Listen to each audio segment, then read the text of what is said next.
Betapa indahnya perjamuan kudus, betapa indahnya saat kami menyambutmu, betapa indahnya kehadiranmu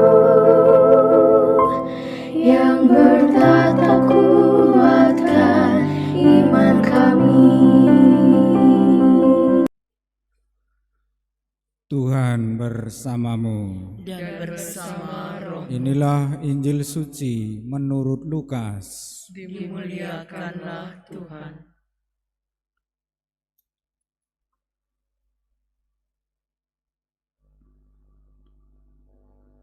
Genaplah bulannya bagi Elisabet untuk bersalin, dan ia melahirkan seorang anak laki-laki.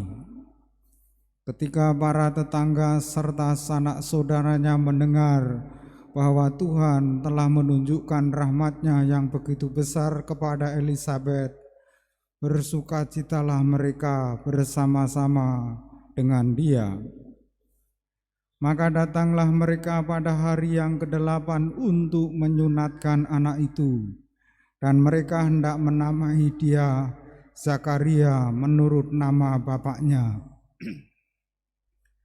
Tetapi Elisabet ibunya berkata, "Jangan, ia harus dinamai Yohanes." Kata mereka kepadanya, "Tidak ada di antara sanak saudaramu yang bernama demikian." Lalu mereka memberi isyarat kepada bapaknya untuk bertanya nama apa yang hendak diberikannya kepada anak itu. Zakaria meminta batu tulis lalu menuliskan kata-kata ini, namanya adalah Yohanes. Dan mereka pun heran semuanya.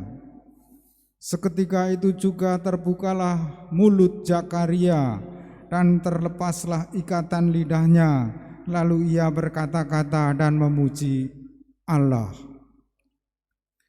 Maka ketakutanlah semua orang yang tinggal di sekitarnya, dan segala peristiwa itu menjadi buah tutur di antara seluruh pegunungan Yudea. Semua orang yang mendengarnya merenungkannya dan berkata, "Menjadi apakah anak ini nanti? Sebab tangan Tuhan menyertai dia."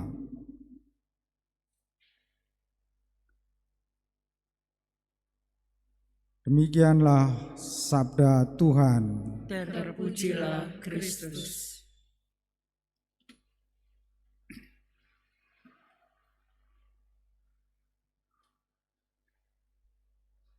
Umat Allah yang terkasih, Nabi Malayaki menubuatkan tentang kedatangan Nabi Elia. Kita tahu Nabi Elia dalam perjanjian lama sebagai nabi yang pada akhir zaman akan mendatangi seluruh umat manusia.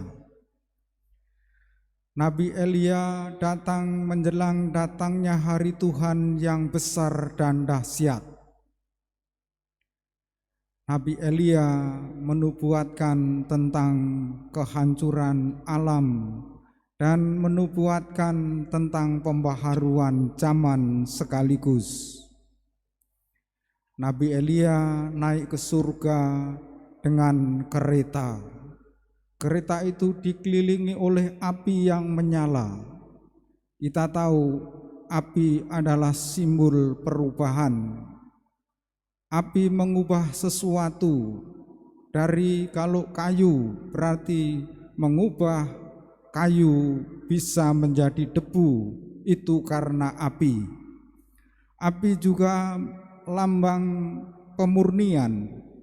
Emas menjadi murni ketika dibakar dengan api. Maka sikap tepat kita untuk menghadapi hari Tuhan itu, kita harus berdamai. Para bapak berbalik kepada anak-anaknya, dan hati anak-anak kepada bapaknya. supaya jangan ketika Tuhan datang memukul bumi sehingga musnah, kita ikut musnah di dalamnya. Kita bisa mengalami kehadiran Tuhan pada saat apa?